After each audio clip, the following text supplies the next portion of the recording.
한 주간 우리 주신 하나님 말씀 사도행전 2장 1절에서 4절까지 말씀을 함께 봉독하도록 하겠습니다. 사도행전 2장 1절 4절.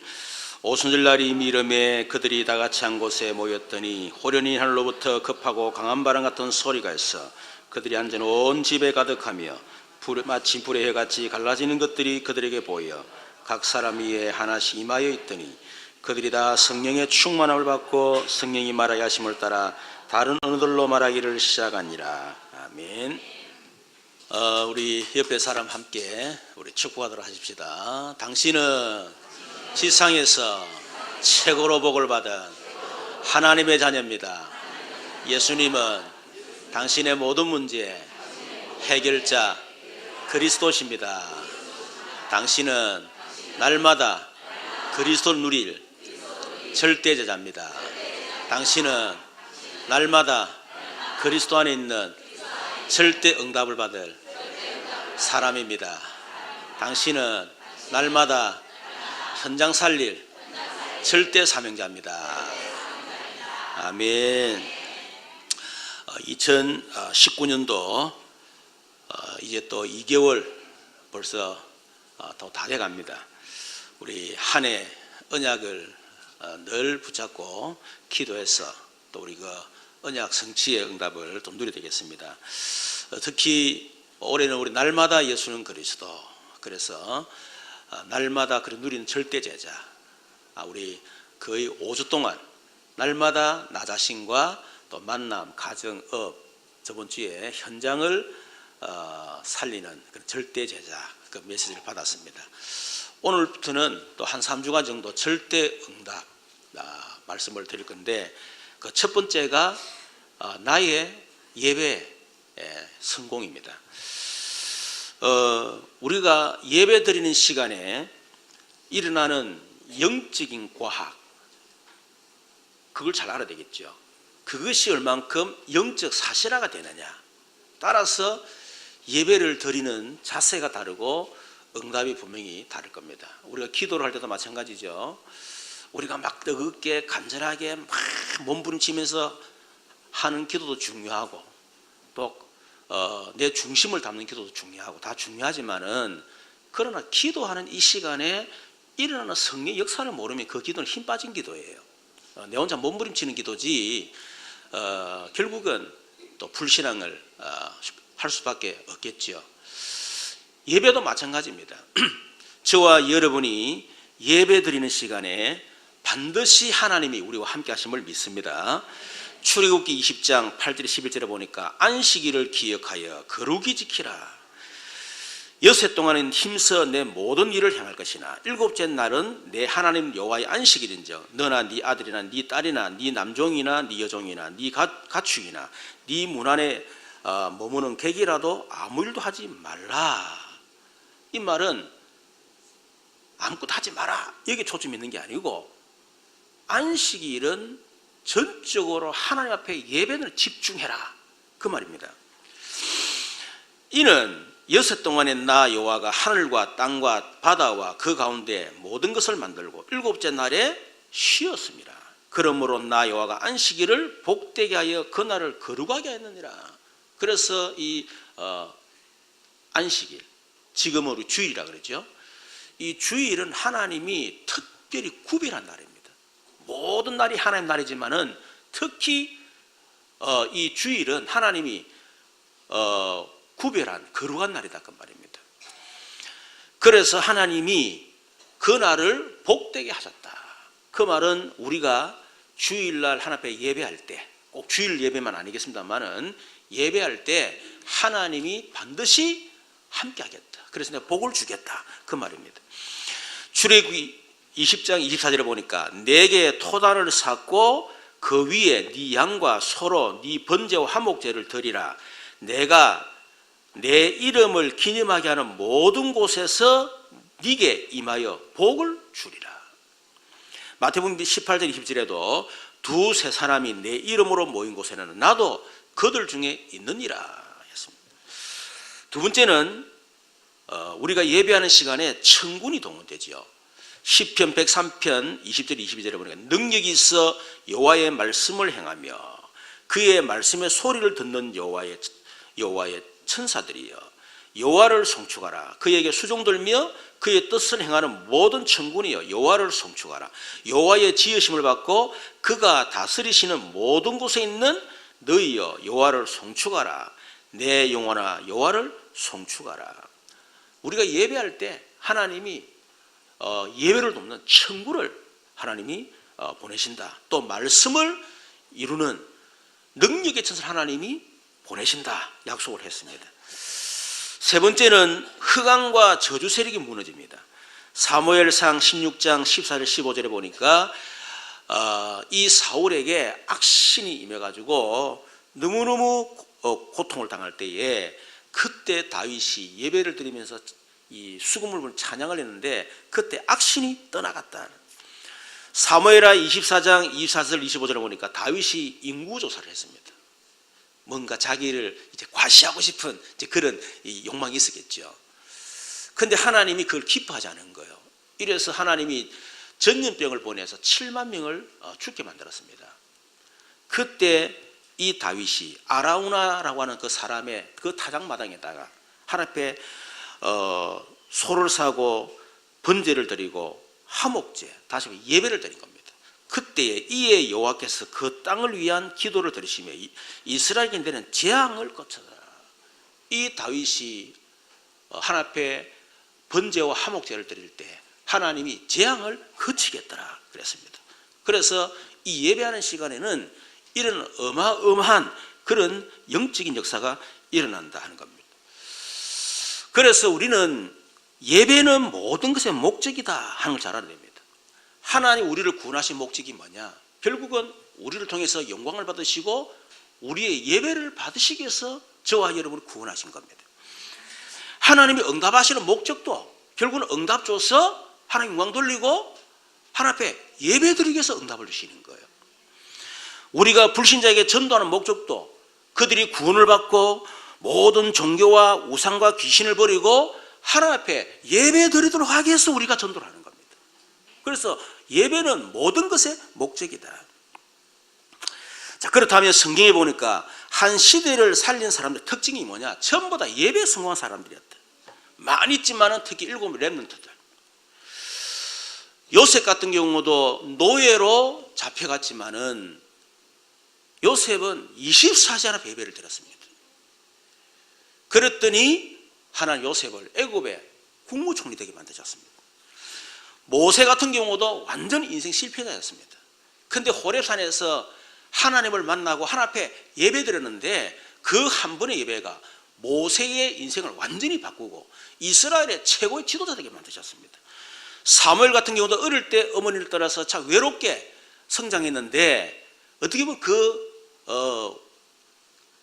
외로움이라는 그 상처 그 속에 살아야 되는데 이 사무엘은 하나님 앞에 어릴 때부터 예배를 드리고 그렇게 했더니 하나님이 이스라엘의 최고의 선지자가 되게 만드셨다. 다윗 같은 경우도 마찬가지죠. 목동이 있는데 목동하면서 이 다윗은 24시간 앞에 예배 드렸습니다. 시로 찬양으로 때로는 돌을 던지면서 그랬는데 하나님이 이스라엘의 최고의 왕이 되게 만드셨습니다. 여러분 엘리사 같은 경우도 이스라엘의 가장 악한 왕이 아합 다스리던 그 시대에 하나님의 선지자들을 죽이고 이렇게 했던 어마어마한 시대에 이 예배에 성공한 엘리사 한 사람 어떻게 보면 그 예배 하나를 위해서 자기의 모든 재산을 다 버려두고 하나님 앞에 예배드렸던 이 엘리사를 하나님 이스라엘 최고의 능력의 선지자로 세우신 겁니다. 이사야 같은 경우도 이사 6장에 보면 예배드리는데 하나님의 영광을 보고 천사가 동원되는 걸 보고 그 앞에서 자신이 얼마나 큰 죄인임을 깨닫고 그때 하나님의 음성을 듣죠. 그 예배 한번 드리는데 이 이사야는 자기 인생이 완전히 바뀌었습니다. 그래서 구약 성경의 최고의 메시지를 받았던 그런 선지자였습니다. 여러분 바울 같은 경우도 마찬가지죠. 복음을 핍박했던 그런 핍박자였지만은 다메섹 도상에서 부활하신 주님을 만나고 나는데 인생이 완전히 바뀌었습니다. 그래서 데살로니가서 5장 16절 항상 기뻐하라, 쉬지 말고 기도하라, 범사에 감사하라. 이 바울은 24시간 앞에 예배를 드렸습니다. 그랬더니 이 바울을 하나님 최고의 전도자로 하나님이 서셨다는 겁니다. 특징이 뭐냐? 전부 다 예배에 성공했던 사람들이었다. 그래서 하나님 지금도 요한복음 4장 24절 신령과 진정으로 예배드린 자를 찾고 계시는 것입니다. 그래서 저와 여러분이 예배에 성공하는 저와 여러분 되기를 주님의 이름으로 축원합니다. 그런데 사탄은 예배를 실패시킵니다. 여러분, 사단은 어떤 존재지요? 에스겔 28장 12절 15절에 보니까 원래 천사였습니다. 하나님을 예배하고 하나님을 찬양하도록 지음받은 천사였었어요. 그런데 이사야 14장 12절 14절에 보니까 이 교만해가지고 자기를 동조하는 천사 3분의 1을 이끌고요, 하나님 앞에 쿠데타를 일으킨 거예요. 지가 하나님의 자리를 찬탈하려고 그렇게 한 거죠. 그래서 그 결과 계시록 12장 7절 9절에 보니까 저주를 받아서 이 땅에 떨어진 겁니다. 쫓겨난 겁니다. 창세기 3장 1절 6절에 하나님이 지은 최초의 인간이었던 첫 사람이었던 아담과 하와를 결국 유혹을 해서 하나님 앞에 예배하도록 해야 되는데 예배 드리지 못하게 만들고 실패하게 만들고 결국은 네가 하나님같이 되면 될 거 아니냐, 이렇게 유혹해서 결국은 예배 실패하게 만들고 결국 그 아담 하와의 가정에 어마어마한 저주재앙뿐만 아니라 전 세계에 재앙이 오도록 그렇게 만든 겁니다. 마태복음 4장 1절에 11절에 보니까 감히 예수님을 시험했습니다. 40일 금식 기도한 예수님에게 돌을 주면서 떡 만들어 먹으라. 실패하고 나니까 성전 높이 올라가가지고 네가 뛰내리면 많은 박수를 칠 거 아니냐, 명예심을 자극합니다. 그것도 실패하니까 높은 산에 올라가서 세상 모든 만국 영광 부귀를 보여주면서 네가 만일 나에게 경배하면 내가 이 모든 것을 내게 주겠다, 나에게 경배해라. 감히 예수님한테 사단이에요. 결국 사단의 목적은 돈이 목적이 아닙니다. 명예를 주는 목적이 아닙니다. 부귀영화가 목적이 아니에요. 주는 척 하면서 만약 예배를 딱 실패하게 만드는 겁니다. 그게 사단의 목적이죠. 여러분, 그래서 우리는 성경에 예배를 실패한 사람들을 잘 알아야 됩니다. 그 첫 번째가 아담과 하와죠. 하나님만 섬기도록 창조됐는데 사단의 유혹을 받아서 결국 자기가 하나님 되려고 하다가 결국 실패하고 그 저주를 받아가지고 지금까지도 우리가 이 저주 속에서 살고 있는 것입니다. 여러분, 가인 같은 경우도 마찬가지죠. 그 아담과 하와의 자녀들인데 이 가인은 농사꾼이었고 아벨은 양을 치는 자입니다. 그래서 이 두 사람이 하나님 앞에 예배를 드렸는데 가인은 하나님 앞에 농산물을 드렸고 이 아벨은 제물과 함께 하나님 앞에 예배를 드린 겁니다. 그런데 하나님이 가인의 예배를 받지 않고 아벨의 예배를 받은 거예요. 이유가 뭐냐? 어떤 사람은 이 가인은 정성이 없는 예배다 그럽니다. 물론 정성껏 예배를 드려야 돼요. 뭐 당연하겠죠. 그건 기본 상식이죠. 하나님 앞에 예배 드리는데 우리가 정성을 안 드리면 되겠습니까? 그렇죠. 또 이 가인은 죄가 많아서 하나님 앞에 예배를 하나 받으셨다. 죄 없는 사람은 어디 있습니까? 모든 사람 죄인이라 그랬는데 이유가 뭐냐? 다른 게 아니에요. 우리는 다 죄인이기 때문에 우리는 저주받아야 될 사람입니다. 그래서 하나님이 우리의 의로 하나님 앞에 예배드리지 않고 그리스도의 십자가의 보혈, 그 예수님의 피, 그 공로를 의지해서 하나님 앞에 나오도록 예배드리도록 그렇게 한 거예요. 그래서 구약시대에는 짐승을 잡아서 항상 예배를 드리게 만들었습니다. 그런데 문제는 이 가인이 자기 의를 가지고 예배를 드리는 겁니다. 내가 농사를 지어서 내가 하나님 앞에 영광 돌립니다. 그래서 이 가인에게 저주가 닥친 거예요. 예배드리고. 그러나 아벨 같은 경우는 양의 제물을 드려서 하나님 앞에 예배를 드렸습니다. 오실 메시아, 그리스도의 피를 말하는 거죠. 여러분, 저와 여러분도 마찬가지입니다. 우리는 우리의 의를 가지고 놓으면 안 됩니다. 내가 한 주간 잘 살았더니, 내가 어떻게 했더니 하나님 영광 받으시겠지. 천만의 말씀이에요. 우리가 놓을 때마다 하나님, 저는 하나님 앞에 놓을 수 없는 죄인입니다. 저는 저주받을 수밖에 없는 죄인입니다. 하나님의 은혜가 아니고는 도무지 이 자리에 놓을 수 없는 죄인입니다. 그래서 나에게 그리스도의 피가 필요합니다. 그리스도의 십자가 공로가 필요합니다. 그 공로 아니고는 내가 이 자리에 놓을 수가 없습니다. 하나님, 오늘 저희 예배를 받아주십시오. 여러분, 그 사람의 예배를 하나님이 받으신다 하는 겁니다. 결국 예배에 실패했던 가인이 그 울분을 참지 못해서 동생을 돌로 쳐 죽이는 어마어마한 살인자가 된 겁니다. 여러분, 사울왕도 마찬가지로 이스라엘의 최초의 왕이었잖아요. 그런데 이 블레셋과의 전쟁이 벌어졌을 때에 이 사무엘이 그랬습니다. 내가 올 때까지 예배를 드리지 마라. 왜냐? 이 선지자 제사장 많이 예배를 드릴 수 있거든요. 그런데 이 사무엘이 오지 않는 겁니다. 기한이 지났는데 오지 않는 거예요. 근데 블레셋 군대가 막 쳐들어오는데 당장에 올 때는 위기라. 그래서 이 사울이 사울이 이 짐승을 가져오라는 그 예배를 드렸어요. 예배를 드리고 난 이후에 사무엘이 딱 온 거예요. 어떻게 왕이 감히 하나님 앞에 예배를 드릴 수 있습니까? 그러니까 부득이해서 블레셋 군대는 쳐들어오고 백성들은 위급하고 그래서 어쩔 수 없이 당신은 오지는 않고 해서 그래서 부득이하게 내가 하나님 앞에 제사를 드렸습니다. 여러분, 그 이후에 사울은 하나님 버림받은 거예요. 교만이지요. 교만. 그렇죠. 예배 실패한 겁니다. 여러분, 우리가 예배를 드리는데 실패하는 예배가 뭐냐? 복음 없는 종교 예배예요. 그 예배는 반드시 실패합니다. 또 율법에 묶여서 드리는 억지로 드리는 예배, 그 예배는 반드시 실패합니다. 그리고 육신의 떡을 위한 예배, 그 예배는 반드시 실패합니다. 그래서 이런 종교 예배, 율법 예배, 육신 예배, 이런 예배를 평생 드리는데 문제는 평생 예배를 드립니다. 그런데 내 틀이, 옛 틀이 바뀌지 않는 거예요. 평생 내가 예배를 드리고 말씀을 들었는데 여전히 내 속에 틀린 각인이 안 바뀌는 겁니다. 내 속에 있는 다른 뿌리가 있는데 뿌리가 바뀌지 않는 거예요. 내 속에 있는 망할 체질이 바뀌지 않는 겁니다. 그럼 결국은 실컷 예배를 드리고 평생 예배를 드리고 창세기 3장 11장 나, 돈, 성공, 그 틀린 강에 이게 잡혀가지고요. 그게 지금 바뀌지 않는 거예요. 그래서 결국은 실패할 수밖에 없고, 또 이런 종교 예배, 율법, 육신 예배는요, 예배를 아무리 들어도 사단과 영적 문제, 저주장이 절대로 해결 안 됩니다.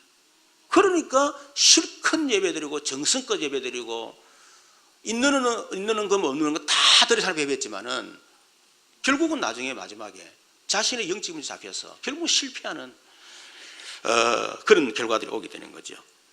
그리고 평생 예배드리는데 응답이 없습니다. 아니, 목사님, 응답이 있는데요. 있지요. 문제는 그 응답이 어떤 응답입니까? 복음이 없는 종교인 수준보다 못한 응답. 하나님이 주시는 응답이 복음 없는 종교인이 받는 그 수준 이하의 응답 주시겠습니까? 그 정도의 응답 받고 있는 거예요. 성공한 불신자 수준보다 못한 응답입니다. 그런 응답 받고 있는 거예요. 영적 문제가 전혀 해결되지 않는 육신적인 수준의 응답. 결국 이런 응답을 받고 어느 날 한계가 오고 결국 자신은 무너진다고 말이에요. 다르게 말하면 하나님만 주실 수 있는 절대 응답을 평생 받지 못한다. 여러분, 우리가 율법 예배, 종교 예배, 육신 예배, 이런 예배를 드리게 되면 결국은 안 된다는 것입니다. 그런데 많은 사람들이 사실상 복음 없는 그런 종교 예배 드리잖아요. 늘 율법 예배, 주일이니까 안 갈 수는 없고, 안 가면 일이 터질 것 같고, 갔다 오면 마음 편하고, 그래서 눌리고 말이에요. 그런 예배를 드리잖아요. 늘 육신적인 거, 오직 나, 돈, 성공, 그것을 위해서 예배를 드리잖아요. 예배 잘 드리면 하나님 내 잘 되게 만들겠지, 하나님이 경제 축복하시겠지, 내 성공시켜 주겠지. 이런 육신적인 예배를 드리니까 결국은 마지막에 결국 무너질 수밖에 없다는 것입니다. 자, 그렇다면 우리가 예배에 성공해야 되는데 어떻게 성공하는 겁니까? 그 예배가 나의 예배가 돼야 된다. 여러분, 나의 예배 성공이 뭡니까? 한마디로 말하면 하나님이 주시는 말씀이 내게 나의 말씀으로 받고 그 말씀이 나에게 성취되는 걸 말하는 겁니다. 여러분, 나의 예배 성공 기준이 뭐냐? 얼만큼 내가 정성껏 드리느냐, 막 예배 드리느냐 기쁘다, 마음이 평안하다, 좋다 안 좋다, 이런 감정적인 수준의 예배 가지고는 여러분 그 예배 성공이라 할 수가 없습니다. 그런 건 절에 가도 감동이 있어요. 노래방 가서 실컷 부르면요, 가슴이 뜨고 눈물 흘립니다.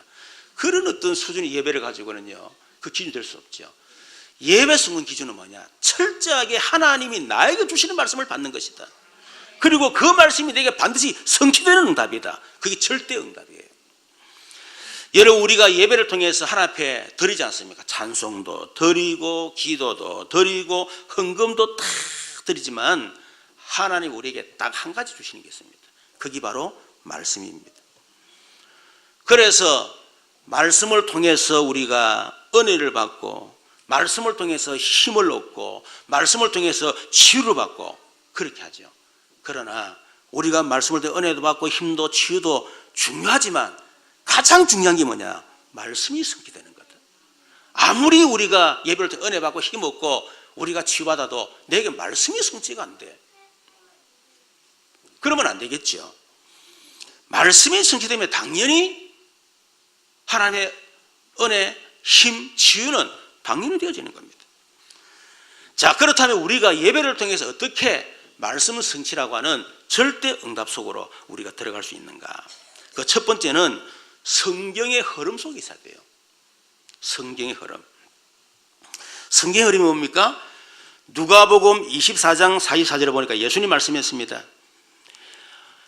내가 너희에게 말한 바 곧 모세의 율법과 선지자의 글과 시편에 나를 가리켜 기록된 모든 것이 이루어져야 한 말이 이것이라. 한마디로 구약성경 전체를 말합니다. 모세의 글, 그리고 선지자의 글, 시편, 이 구약성경 전체를 말하거든요. 그것이 나를 가리켜 기록되었다. 그것이 이루어져야 된다. 그래서 구약은 뭡니까? 오실 메시아에 대한 약속입니다. 그래서 창세기 3장 15절 여자의 후손을 보내겠다. 창세기 3장에 아담의 원죄로 인해서 우리 인간에게는 저주와 재앙과 사단과 지옥 권세 아래 살 수밖에 없었습니다. 그래서 아담의 후손 가지고는 우리에게 오는 저주와 재앙과 지옥 권세, 이걸 이길 수가 없어요. 그래서 하나님이 여자의, 이 아담의 후손이 아닌 여자의 후손 메시아를 보내겠다. 여러분, 그것이 구약 성경의 약속입니다. 그래서 이 언약을 누가 잡았느냐? 노아가 잡은 거예요. 그래서 오실 여자의 후손 메시아의 예표로 방주, 그 언약 잡은 겁니다. 그 당시에는 방주 속에 들어 다 살았습니다. 그 말씀 흐름 속에 다 살아났습니다. 창세기 21절의 4절, 이 언약이 아브라함에게 전달됐습니다. 그래서 아브라함에게 내가 네게 어떻게 지시할 땅으로 가라. 네 씨로 말미암아 모든 민족이 복을 받게 될 것이다. 창세기 3장 15 여자의 후손 메시아를 내가 반드시 지시하는 그 땅에 보내겠다. 그리고 아브라함의 너희 씨를 통해서 내가 보낼 것이다. 그 약속인 겁니다. 그래서 오실 메시아 언약 잡은 이 아브라함, 그 말씀의 흐름 속에 있어야 응답받는 거겠죠. 이 언약이 창세기 49장 8절 11절 유다에게 전달된 겁니다. 아브라함의 손자 유다에게, 유다 지파를 통해서 내가 통치자를 보낼 것이다. 그 흐름 속에 있어야 됩니다. 출애굽기 3장 18절 이 언약이 모세에게 전달됐지요. 그래서 양의 피 발언 해방되었더라. 출애굽기 1장 2절 여호수아에게 전달됐습니다. 가나안 땅에. 출애굽기 3장 18절 그 말씀 흐름 속에 있을 때 홍해도 갈라지고 광야를 통과하고 기적도 체험하고 그렇지요. 여호수아가 잡았던 1장 2절, 여호수아 1장 2절 그 언약을 잡은 자들에게 요단이 갈라지고 해와 달과 열한별이 멈추고 또 여리고성이 무너지는 엄청난 역사가 일어났습니다. 이 언약이 사무엘하 7장 10절 14절에 보니까 다윗에게 전달된 겁니다. 그리고 7장 14절 이 언약이 이사야 선지자에게 전달되진 겁니다. 여러분 이게 구약 선지의 하는 흐름입니다. 이 속에 있어야 됩니다. 신약 성경이 뭡니까? 그 약속된 그리스도 오셨습니다. 성취를 말하죠. 그래서 마태복음 1장에 보니까 아브라함과 다윗 자손 예수 그리스도 세계라. 아브라함과 다윗을 통해서 약속했던 그 메시아가 오셨다. 성취됐다. 그 이름이 바로 예수다. 그 증거가 뭐냐? 족보. 그 족보가 굉장히 중요한 거예요. 어떻게 언약이 흘러왔는지, 말씀이 흘러왔는지 그걸 정확하게 이해하고 있죠. 마태복음 10장 16절 베드로가 정확하게 알았습니다. 주는 그리스도시요 살아계신 하나님의 아들이십니다. 예수님이 바로 창세기 3장 15절 그 구약에 약속했던 그 메시아, 바로 그분이 바로 당신이십니다. 엄청난 고백을 한 거예요. 요한복음 19장 30절 예수님 말씀이 있습니다. 십자가에서 다 이루었다. 내가 구약의 모든 메시아에 대한 예언을 다 이뤘다. 내가 바로 그리스도다. 구약의 모든 저주와 재앙과 사단 지옥 문제, 우리 인간의 모든 문제를 내가 갈보리 십자가에서 다 끝냈다. 여러분 이 언약의 흐름 속에 있어야 돼요. 그래서 십자가에서 언약을 성취하신 예수님 우리에게 완성된 언약을 주셨습니다. 그게 사도행전 1장 1절에서 8절입니다. 예수가 그리스도, 그 언약 잡은 자에게 하나님의 나라가 임하게 될 것이다. 그 하나님 나라의 그 복을 누리는 사람들에게 약속했습니다. 오직 성령이 너에게 임하시면 너희가 권능을 받고 예루살렘 사마리아 땅까지 내 증인이 될 것이다. 이 복음이 너희들을 통해서 전 세계에 증거되게 될 것이다. 전도와 선교. 여러분 지금은 뭡니까? 예수가 그리스도의 언약을 잡은 자들에게 하나님 그들을 통해서 어떻게 해요? 세계복음화. 이 언약이 성취되는 겁니다. 그래서 구약은 오실 메시아, 신약은 오신 그리스도, 지금은 세계복음화. 이게 성경 전체 흐름이라니까. 이 흐름 속에 있어야 된다. 그렇다면 우리는 이 성의 흐름 속에서 어떻게 내게 이 말씀이 예배를 통해서 성취가 됐는가, 또 말씀이 어떻게 흘러가는가, 이거를 여러분들이 확인을 하셔야 돼요. 많은 분들이 말씀을 듣고 훈련받지만요, 뭘 놓치느냐? 말씀의 흐름을 놓치고 그 말씀이 내게 어떻게 말씀이 성취되고 응답됐는가, 그것을 그냥 지나가는 거예요. 우리는 말씀의 흐름 속에서 하나님이 어떤 응답을 주셨는가 그걸 잘 알아야 되겠죠. 제 같은 경우는 91년도 제가 유 목사님 만났죠. 그전에는 제 나름대로 훈련받고 또 하나님 많은 은혜를 체험을 시키면서 목사로 이렇게 훈련을 시키셨습니다. 그러다 91년도에 제가 유 목사님을 만나게 됐죠. 그때 한 6, 7년 동안 계속했던 메시지는 뭐냐? 기본 메시지입니다. 한마디로 복음과 기도, 전도 계속 6년 동안 했습니다. 그때 복음에 충격받고 막 그러지 않습니까? 저는 그 말씀을 6년 동안 들으면서 복음으로 제 인생의 해답이 딱 났습니다. 결국은 우리 부모님이, 우리 가정이, 우리 가문이 망한 이유가 결국은 복음에서 망했구나, 이런 제가 답을 얻은 거예요. 그래서 요한을 3장 볼 때 하나님의 아들이 오셔 마귀를 멸하랍니다. 내가 이 복음 몰라서 결국 우리 가정이 됐구나, 이런 제가 답을 얻은 겁니다. 그러니까 자연스럽게 결론 날 수밖에 없죠. 내가 이 복음을 모르는 사람에게 복음을 전해야 되겠다, 전도해야 되겠다. 인생 결론이 딱 나버린 거예요. 6, 7년 복음 들으면서 제게 받은 응답입니다. 그런 결론 딱 나고 나니까 하나님 한국교회에서 우리 다락방을 2단으로 막 전개했습니다. 워낙 막 성역사 일어나고 막 한국에 뒤집어지니까 이 교권을 가진 목사님들이 그렇게 한 거죠. 그때 유 목사님이 5가지 기초, 다락방 팀사님 미션을 전문교회 지교에 이 메시지를 했습니다. 다시 말하면 제자화 메시지를 주셨습니다. 처음에는 복음을 막 전하면서 막 충격받도록 사람들을 막 충격받은 사람이 막 모이도록 그랬죠. 무리들을 막 모은 거예요. 그런데 아무리 무리들이 모여도 여러분 세계복음은 불가능합니다. 충격받은 가정 불가능해요. 그렇죠. 그래서 진짜 제대로 세계복음할 수 있는 절대 제자만 딱 따라 모은 겁니다. 그 방법이 하나님이 핍박을 통해서 이단 정제라고 하는 그런 어마어마한 일을 통해서요, 어떤 육신적인 동기, 교회 부흥, 여러분 이 동기를 가지고 다 떨어졌습니다. 진짜 오직 복음에 해답 나고 전도에 결론 난 목사님들과 성도들만 딱 모은 거예요. 이단돼도 상관없다, 그 정도로 딱 결론 난 사람들, 그분들이 모두 500명 목사님이라. 그게 이제 우리 중지자 성도들이 붙은 거죠. 그러니까 본격적으로 유 목사님이 제자화 메시지를 주기 시작했습니다. 그게 바로 다락방, 팀사임, 미전 전문교, 지교회 5가지 기초를 주신 거예요. 여러분 제자화 메시지란 말은 결국 개인화거든요. 근데 하나님 놀랍게도 하나님이 제게 영적인 문제를 터뜨리면서요, 철저하게 제게 11년간 복음 개인화, 기도 개인화, 이거를 철저하게 제게 시켰었어요. 제자화 시켜주신 거예요. 그게 제 생애에는 최고의 응답이고 최고의 축복입니다. 저는 만일 그때 내 영적으로 터지지 않았고 내 자신의 절대 불안, 절대항해, 절대 무능을 깨닫지 못했더라면, 그래가 교회 부흥되고 천도가 되어지고 여기 살았다, 나는 평생 헛지다가 지옥, 내 천국 가는 거예요. 그렇죠. 하나님이 철저하게 저를 무너뜨렸어. 오직 그리스도 아니면 안 된다는 답을 제게 내주시고요, 진짜 하나님 저를 완전히 오직 그리스도 말할 수밖에 없는 목사로 저를 세우신 것입니다. 그걸 하나님이 기도 속에서 하나님이 이 복음을 누리도록 만드시고 그렇게 하신 거예요. 그래 되고 나니까 제 결론이 뭐냐, 성경이 하나님 말씀이구나, 이런 답이 났습니다.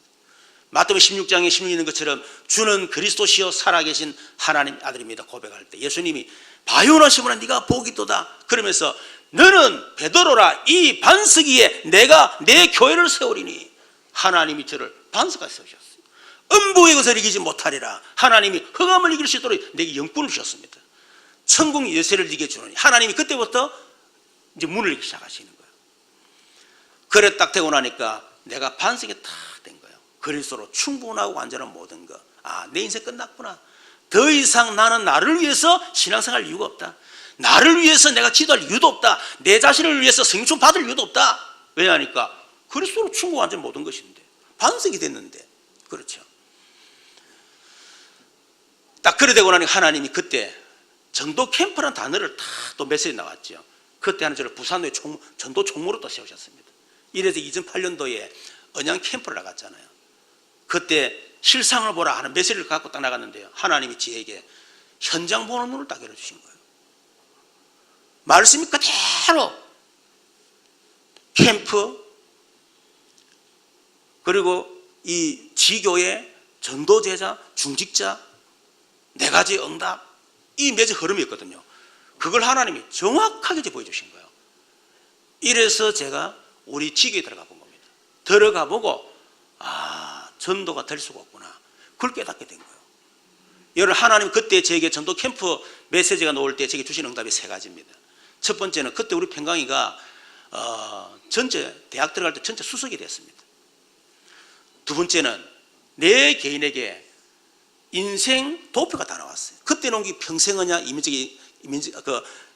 영원한 언약, 평생 언약, 이민족이 그때 저게 다 나온 겁니다.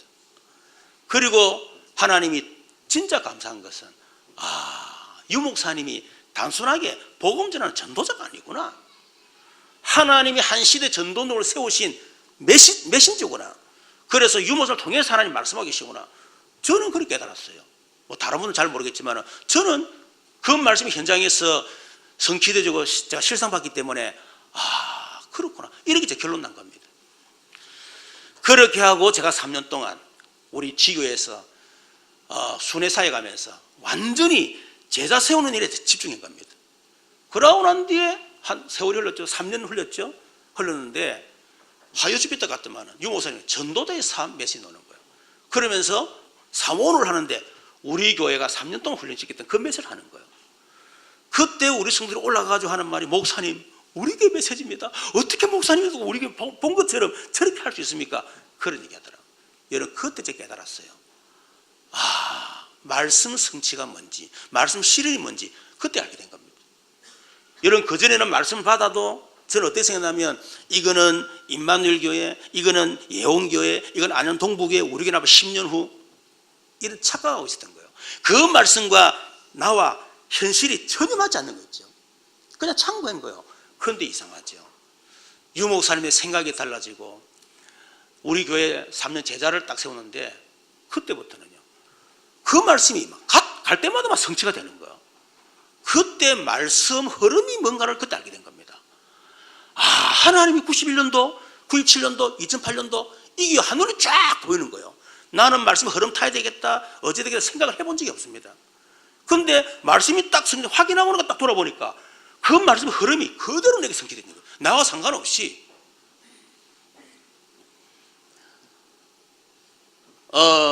그러고 난 뒤에 하나님이 집중시대에 떨어진 거죠. 여러분, 그때 우리 신희자 권사님이 제1호 졸업생이 되지 않았습니까? 여러분, 그때부터 저와 또 우리 강장로님 또 신희자 권사 이렇게 팀이 돼가지고요, 전국과 전 세계를 돌면서 우리 다락방 교회를 막 깨우는, 전도이 막 일어나게 만드는, 제자를 막 일으키는 이 일에 하나님이 우리 교회를 사용하신 겁니다. 여러분, 지금은 제1, 2, 3 RT 실인이지 않습니까? 그렇죠. 그러니까 하나님이 이 말씀이 그대로 우리의 삶에요, 흐름 속에서 그대로 성취되어진 거예요. 그리고 이것을 체험한 사람이 어떻게 여러분 하나님 앞에 예배에 말씀만 실패할 수 있겠습니까? 그럴 수 없는 거죠. 여러분, 그렇다면 어떻게 말씀이 성취되겠습니까? 오늘 사도행전 1장에 보면 1장에 뭡니까? 예수는 그리스도, 구약에 오실 메시아, 성취된 그리스도 언약을 잡은 겁니다. 그리고 1장 3절 감람산에서 주신 하나님의 나라의 일, 세계복음화, 이 언약 잡은 거예요. 그 언약 잡은 자에게 약속하신 거, 오직 성령이 너에게 임하시면 성령 충만 주겠다. 이게 언약의 흐름입니다. 그리스도, 하나님 나라, 성령 충만. 이 언약을 붙잡은 초대교회 성도들이 1장 14절에 언약 잡고 기도하기 시작했습니다. 말씀대로 살려고 몸부림친 게 아니고 그냥 단순했습니다. 예수님이신 언약 잡고 그냥 기도만 한 거예요. 힘쓰고 용쓴 게 아닙니다. 거기다가 하나님 내 뜨거운 믿음, 간절한 믿음, 열심히 믿음 주셔, 그런 기도 안 했어요. 그냥 예수는 그리스도, 하나님 나라 성령 충만, 하나님 언약이 성취되게 하고, 그냥 기도만 한 거예요. 10일 동안. 여러분, 단순합니다. 뜨겁게 간절하게 열심히 뭔가 몸치는, 물론 자기 체질 따라 기질 따라 자기 자신을 위해서 그렇게 해야 되겠지만 하나님은 그런 데 응답되지 않습니다. 하나님 그런 데 감동받지 않습니다. 차분하면서 냉정하면서 하나님의 약속을 딱 붙잡는 거예요. 이성적으로 붙잡는 겁니다. 어떻게 보면 사실적으로 붙잡는 거예요. 그거 붙잡고 그냥 계속 기도하는 겁니다. 그랬더니 사도행전 2장 1절 47절 성취 시간표가 왔습니다. 사도행전 2장 1절에 보니까 오순절날이 이미 이름에, 그때 하나님 약속하신 성령을, 불 바람 같은 능력의 성령을 약속대로 그 마가다라에 모인 성도들에게 역사하신 거죠. 2장 5절에 그때에 15나라 문이 열렸습니다. 전도문 열라고 한 게 아닙니다. 하나님의 능력이 임하니까 하나님이 그때에 15나라 문이 확 열린 거예요. 2장 18절에 그때에 말씀이 막 성취되기 시작해요. 말씀을 전하는데 말씀이 막 살아 역사하시는 거예요. 2장 41절 이날에 여러분 3천자 일어났습니다. 46절에 날마다 여러분 엄청난 집에서 성전에서 모이든지 날마다 하나님께 구만 사람들을 막 불러 모아준 거예요. 이렇게 말씀이 막 성취되게 된 겁니다. 여러분, 말씀 성취는 어려운 게 아닙니다. 지금까지 성경의 흐름이 뭐냐? 성경은 다른 얘기하는 것이 아니고 구약은 오실 메시아, 신약은 오신 그리스도, 지금은 세계복음화, 그것이 말씀의 흐름이구나. 그렇다면 이 흐름 속에서 하나님 어떻게 지금까지 우리 말씀의 흐름을 주셨는가? 그걸 정리를 하는 거예요. 그렇죠. 그거 하고 여러분이 그 흐름 속에서 그냥 말씀을 기도하는 겁니다. 여러분 오늘 말씀 받았다, 이번 한 주간 그 말씀 붙잡고 막 기도한다. 물론 그것도 중요합니다. 사모를 하고, 사모를 했다 안 했다 딱 좋고, 야 성취됐다 안 됐다, 그것도 중요합니다. 그러나 그보다 더 중요한 것은요, 성경 전체 흐름과 지금까지 흘렀던 말씀의 흐름과 그 속에서 사모일이 나와야 돼. 여러분, 오늘 사모를 했다 안 했다 중요하지 않습니다. 그거는 여러분 자신의 영적 상태를 바꾸기 위해서, 또 내 속에 있는 말씀을 통해서 어떤 틀을 깨뜨리고 새로운 틀을 각인시키기 위해서 그렇게 하는 거지, 사실은 그게 별거 중요하지도 않아요. 어떻게 보면 그렇지 않습니까? 중요한 거는 오늘 했다 안 했다, 그런 형식적이고 그런 했다 안 했다는 그런 결과가 중요한 게 아니에요. 성경 전체 흐름과 말씀의 흐름 속에서 지금 내가 오늘 이게 나와야 말씀이 내게 성취되는 게 이 처음이다 그 말입니다. 그래서 우리 교회는 여러분들이 수고하지 않도록 다 기도 만들어줬잖아. 2019년 큰사랑교회 언약 기도문 다 해줬잖아요. 그거 싹 다 놓치고 돈 주십시오. 오직 그거요. 나 성공시켜 주세요. 내 문제 해결해 주세요. 이 시기요. 문제 해결되면 뭐 할 겁니까?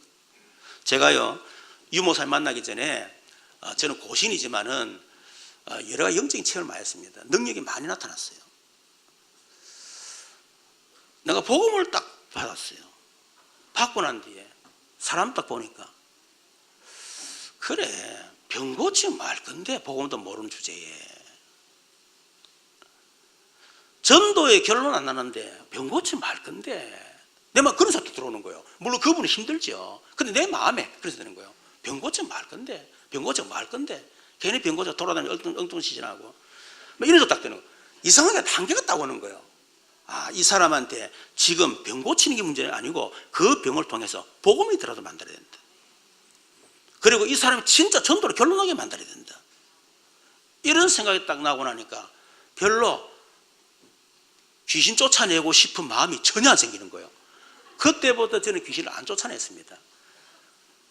복음을 전해서 스스로 귀신을 쫓아낼 수 있도록 그렇게 만드는 거예요. 스스로 복음 전해서 스스로 하나님 앞에 은혜 받고 질병이 치유되도록 그래야 되겠다, 이 생각을 하게 된 겁니다. 그때 이후로 저는 안 했습니다. 물론 중간중간 했지만 하면서도 아이고 이런다고 되나 하면서, 말은 예수이라면 떠나가라 하지만 속으로는 아이고 그런다고 되나 내가 하면서, 오히려 복음 말고 역사 더 안 일어나더라고. 이전에는 복음 모르니까 막 예수이라면 들어가 막 뒤집어지고 막 난리를 쳤거든요. 그런데 복음 알고 나니까 아이고 이런다고 되나 하면서, 그래도 예수는 떠나가니까 귀신이 안 들어가더라고. 그 다음부터 이불로 안 합니다. 예, 그게 목적이 아니기 때문에. 그래서 저와 여러분이 그냥 예배가 아닌 나의 예배가 회복되는 우리 성도 되시기를 주님 축원합니다. 나의 예배는 하나님이 예배를 통해서 나에게 주시는 말씀으로 붙잡아라. 지나가는 말씀 말고, 김 목사가 하는 말씀 말고, 누구나 다 듣는 말씀 말고 나의 말씀으로. 저는 하나님이 은혜 주신 게 뭐냐면요, 유 목사님이 이렇게 말씀을 우리에게 훈련 메시지 주잖아요. 그러면 저는 하나님의 은혜로 그냥 붙잡고 계속 기도만 했어요. 사실은 계속 그냥 그때 지금까지 계속 그냥 지금도 계속 하고 있습니다. 그런데 세월 지나니까요, 그 응답이 그대로 오는 거죠. 신기하고 놀랄 만큼. 그래서 여러분들이 하나님의 절대 응답, 말씀이 성취되는 응답, 여러분 인생을 통해서 후대들이 뭘 간증하겠습니까? 야, 내가 기도했더니 막 우리 가정에 그 30평짜리가 막 100평이 돼버리고 막 500평 되고 막 이런 그 간증, 그거는 주님 재례만 다 없어져 버리는 거예요. 그거는 아무 소용 없는 거예요. 이 사람아, 나는 사실은 능력 없는 사람이었는데 어느 날 그리스도 알고 나니까 그때부터 말씀을 잡고 기도하기 시작했다. 그냥 아무 뭐 없이 그냥 했는데 하나님이 어느 날 보니까 그 말씀대로 내 인생을 이렇게 응답하셨고 이렇게 말씀 성취됐다. 여러분 그걸 간증해야 되지 않습니까? 절대 응답. 여러분 결론입니다. 기도 제목을 붙잡고 한 주간 기도해야 되겠습니다. 우리 화요일 날 대전의 세계 선교대회 23차 세계 선교대회 227개 나라에 빛이 되라 하는 제목으로 이 주제를 가지고 하겠습니다. 오늘 그 메시지 끝나고 난 뒤에 우리 영상을 그 RUTC 방송 앞부분 세계 선교에 대한 부분만 좀 보도록 그렇게 할 테니까 준비 좀 하시기 바랍니다.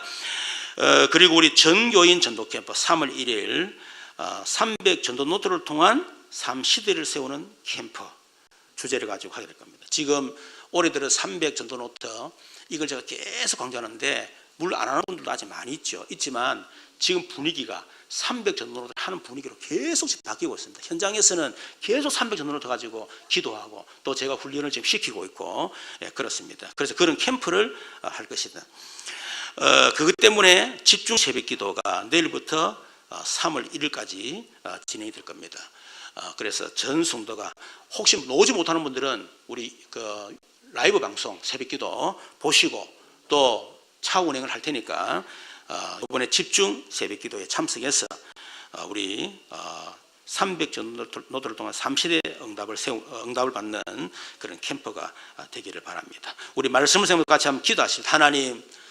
하나님만 주시는 절대 응답을 얻게 하옵소서.